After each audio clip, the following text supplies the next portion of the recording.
Bonjour à tous.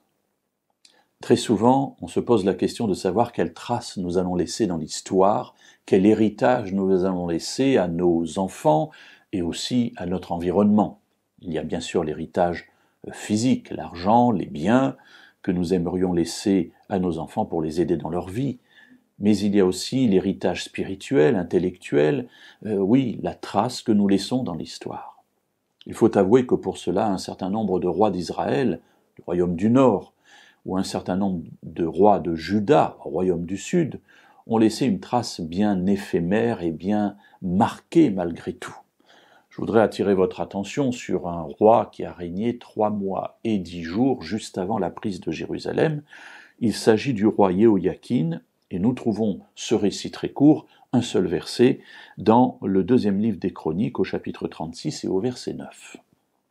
Le texte nous dit « Jéhoïakin avait 8 ans lorsqu'il devint roi, et il régna 3 mois et 10 jours à Jérusalem, il fit ce qui est mal aux yeux de l'Éternel. » Alors je suis surpris par ce passage, parce que un roi qui a régné si peu de temps, on aurait pu dire, bien, il est arrivé sur le trône, il a à peine eu le temps de mettre la couronne sur sa tête que Nebuchadnezzar est arrivé et l'a déporté à Babylone.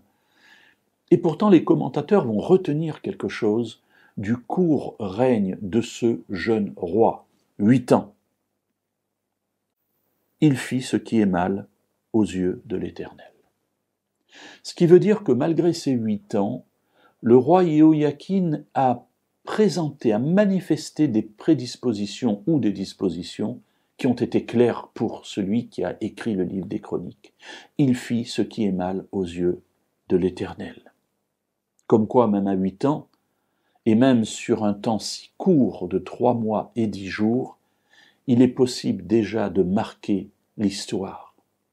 Alors, on peut la marquer telle que Jéhoïakin, d'une manière négative, il fit ce qui est mal aux yeux de l'Éternel, ou au contraire, on peut marquer notre histoire, et l'histoire de ceux qui apprendront à nous connaître, avec une autre phrase, il fit ce qui est bien aux yeux de l'Éternel. À nous de choisir ce que nous voulons laisser comme mémoire dans ceux qui nous survivront. C'est à nous de choisir la trace que nous voulons laisser dans l'histoire.